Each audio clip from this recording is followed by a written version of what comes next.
Então as especiarias, né, que contêm esses fitoquímicos que vão agir nessa cascata inflamatória, modulando essa resposta inflamatória, elas são muito importantes nesse contexto e podem ser utilizadas pelo paciente no seu dia a dia, ali na sua culinária. Oi Nutri, seja muito bem-vindo, muito bem-vinda ao programa Vida com Qualidade. Aqui eu falo com nutricionistas sobre como manter o estado nutricional saudável do paciente oncológico de maneira correta e segura. Eu sou a nutricionista Aline Barreiros, nutricionista oncológica, e o tema de hoje é Top 4 das especiarias para o seu paciente oncológico. O uso de especiarias antes do diagnóstico do câncer está relacionado como parte de uma alimentação preventiva devido à ação dos compostos bioativos existentes nesses alimentos que possuem uma ação anti-inflamatória e antioxidante, modulando os processos inflamatórios e diminuindo o estresse oxidativo no organismo. Durante o tratamento oncológico, as especiarias elas têm ganhado cada vez mais evidência como grandes aliadas, dos nutricionistas e também dos pacientes nessa fase de tratamento antineoplásico. Isso porque as especiarias agregam mais sabor, cor, aroma às preparações, contribuindo para a ingestão alimentar do paciente oncológico, que normalmente está reduzida nessa fase devido aos efeitos colaterais do tratamento antineoplásico. Além disso, algumas especiarias são utilizadas para minimizar ou até prevenir alguns efeitos colaterais comuns dessa fase. E agora, cada vez mais, elas têm ganhado evidência em como elas poderiam auxiliar devido às suas ações quimiopreventivas num melhor desfecho clínico. Hoje eu trouxe para vocês 4 especiarias que são as minhas queridinhas, tanto na minha prática clínica como aqui em casa.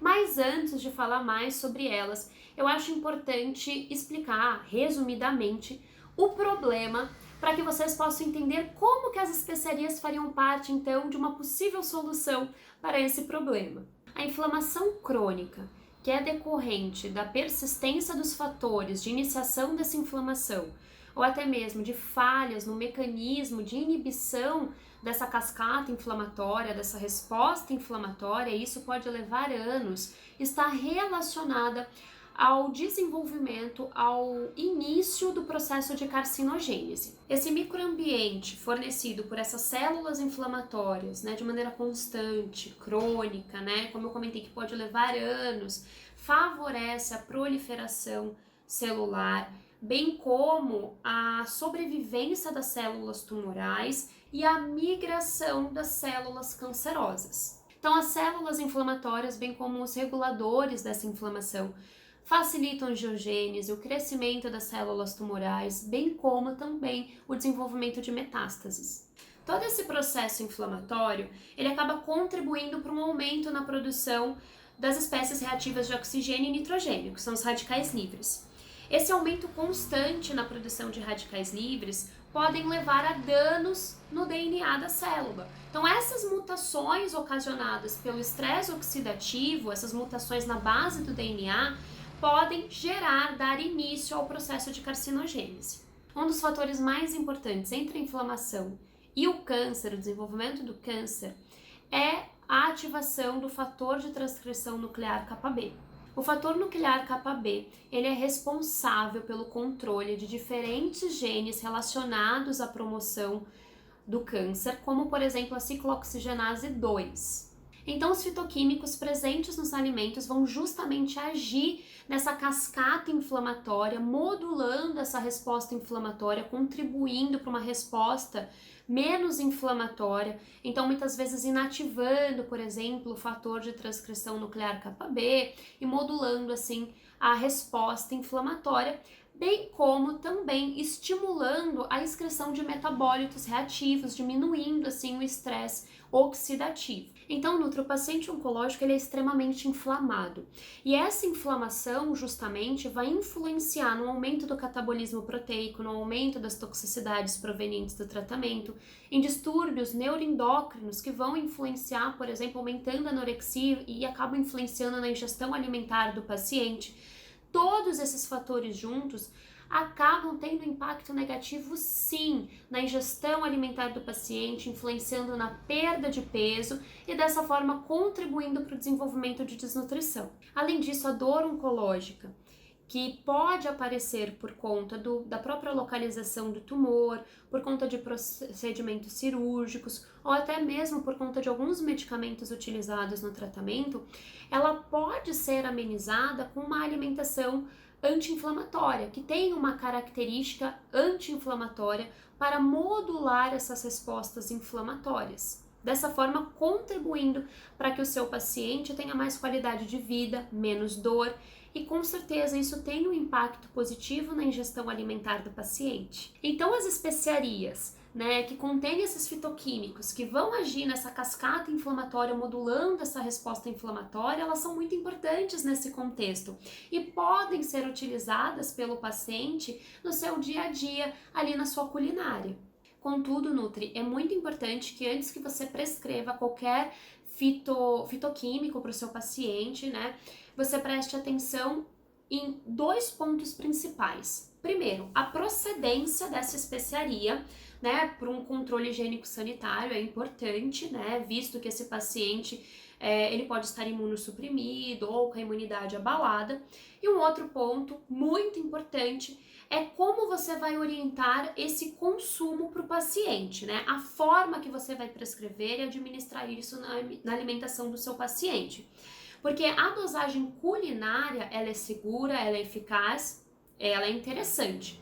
Contudo, as suplementações de alguns fitoquímicos existentes nessas especiarias, dependendo da dose, podem não ser seguros. Então é muito importante que sempre que você vá prescrever, você tenha uma atenção, numa prescrição segura e baseada em dados científicos. Pensando nisso, eu trouxe agora para vocês, então vou falar mais sobre as 4 especiarias que eu gosto muito e que eu sempre utilizo com os meus pacientes no meu consultório.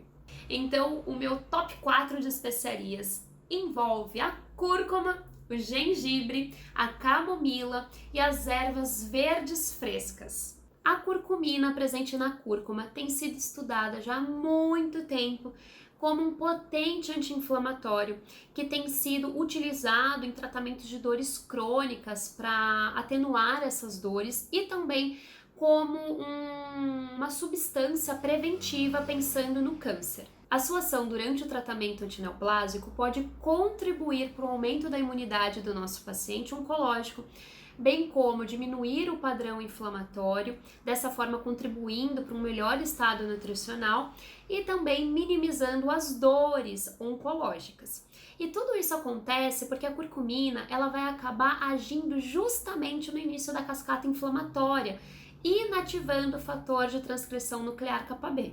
Além disso, a curcumina ela possui uma ação pró-apoptótica, ou seja, estimula a morte celular programada de células anômalas como as células tumorais. Você pode indicar para o seu paciente utilizar a cúrcuma em diferentes preparações, tanto como tempero de carnes, por exemplo, ou de legumes. Pode indicar para o seu paciente utilizar em molhos, no arroz, no feijão, mas também em receitas não muito convencionais, como por exemplo sucos ou aqueles shots anti-inflamatórios. Já o gingerol presente no gengibre tem uma excelente ação antiemética, contribuindo para a prevenção ou controle das náuseas e vômitos tão comuns durante o tratamento antineoplásico, os quais estão diretamente relacionados a uma pior qualidade de vida do paciente oncológico, bem como também a um pior estado nutricional.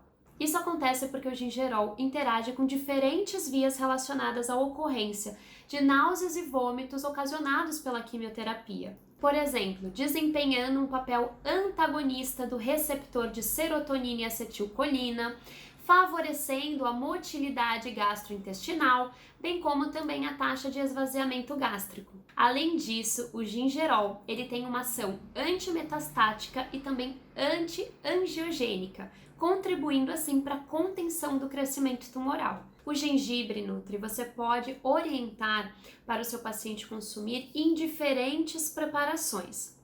Eu normalmente acabo indicando para os meus pacientes fazerem água aromatizada com gengibre, porque dessa forma eles conseguem se hidratar melhor e também acabam tendo o benefício dessa substância, contribuindo para o controle de náusea.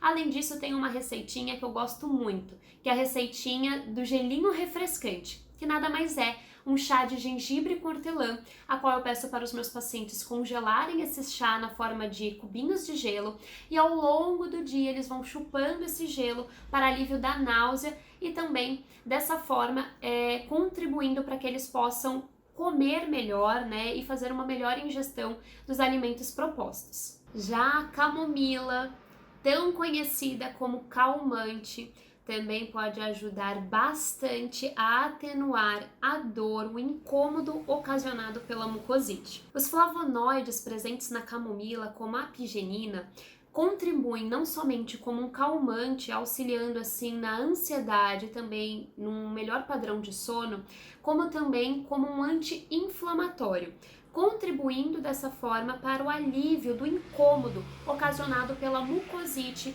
que pode ser apresentada pelos pacientes em tratamento quimioterápico e radioterápico de cabeça e pescoço, levando a uma baixa ingestão alimentar. Então, como que eu costumo prescrever essa camomila para atenuar essa inflamação e essa dor, esse incômodo nos meus pacientes? Eu peço para os meus pacientes fazerem um chá gelado de camomila, não quente, e dessa forma fazerem o bochecho, o gargarejo e também engolirem esse chá de 2 a 3 vezes ao dia. E eu tenho tido bons resultados com os meus pacientes, pensando no alívio, né, desse incômodo ocasionado pela dor dessa ulceração, que é a mucosite, e dessa forma eles conseguem se alimentar melhor do que sem o uso desse chá gelado. As ervas frescas verdes eu gosto de utilizar bastante com os meus pacientes, como por exemplo orégano, alecrim, cheiro verde, coentro, porque além de conterem substâncias consideradas quimiopreventivas por exercerem, por exemplo, uma ação pró-apoptótica, uma ação antiproliferativa, antimetastática, elas também contêm algumas vitaminas e minerais interessantes, pensando no aumento de imunidade e também alívio da fadiga, como por exemplo o magnésio. Então, quanto mais frescas essas ervas, melhor, mas também dá para se utilizar o orégano e o alecrim, por exemplo, na sua forma seca. É que essa ação ela vai ser melhorada quando né, essas ervas estiverem na sua forma fresca. E eu costumo indicar para os meus pacientes utilizarem também em diferentes preparações, como tempero, normalmente utilizado em alimentos, mas também nos lanches intermediários, muitas vezes em antepastos ou patês, ou até mesmo para incrementar algum suco, como por exemplo o suco verde, aonde os pacientes eles podem estar utilizando, por exemplo, coentro para estar contribuindo na densidade nutritiva desse suco. As ervas frescas verdes, elas acabam contribuindo com essa ação quimiopreventiva justamente por diminuírem a expressão das enzimas de fase 1 no processo de desintoxicação, dessa forma contribuindo para uma diminuição na formação de metabólitos mutagênicos. Mas como eu comentei, Nutri, é muito importante que você tome cuidado na hora de prescrever esses alimentos ou de fazer alguma suplementação, porque doses muito elevadas desses fitoquímicos podem não ter uma ação benéfica, dessa forma atrapalhando a eliminação de alguma quimioterapia, podendo ocasionar uma toxicidade maior de algum quimioterápico, bem como influenciando na eficácia de alguma quimioterapia. Por exemplo, Nutri, em 2019 saiu um estudo na revista Cancers, a qual estudou a farmacocinética do uso de curcumina e piperina, que é um fitoquímico, um composto bioativo existente na pimenta preta, com mulheres diagnosticadas com câncer de mama em uso de tamoxifeno. E eles obtiveram como resultado desse estudo que mulheres suplementadas com doses superiores a 1 grama de curcumina 3 vezes ao dia, ou seja, essas mulheres foram suplementadas com mais de 3 gramas por dia de cúrcuma, elas tiveram uma diminuição na eficácia do tamoxifeno. Ou seja, Nutri, como vocês puderam observar, foi uma suplementação exorbitante, né, uma quantidade irreal de curcumina associada à piperina. O N desse estudo também é pequeno, mas foi um dos primeiros estudos que realmente estudou em humanos a farmacocinética, né, de compostos bioativos com algumas drogas. Então isso nos traz um alerta sobre as suplementações desenfreadas de vitaminas, minerais e aqui no caso de especiarias, de compostos bioativos, porque esses compostos, eles podem acabar interagindo com essas quimioterapias, diminuindo a sua eficácia ou diminuindo a sua excreção, aumentando a toxicidade do tratamento. Então, o que eu quero reforçar com vocês é que a curcumina é maravilhosa, como eu já reforcei nesse vídeo. Contudo, em doses culinárias, né? Então tomem cuidado com as suplementações. E se vocês forem suplementar por algum motivo, que vocês possam estudar, analisar, né, os estudos já existentes e quais seriam as dosagens seguras para essa suplementação. Então, Nutri, eu espero que você tenha gostado desse vídeo, tenha gostado dessas dicas, que você passe a utilizar essas especiarias na sua prática clínica e também na sua casa, caso você ainda não use. E se você gostou, então fica ligado, fica ligada, porque toda semana tem conteúdo novo aqui na página, porque comigo você não fica de mãos atadas.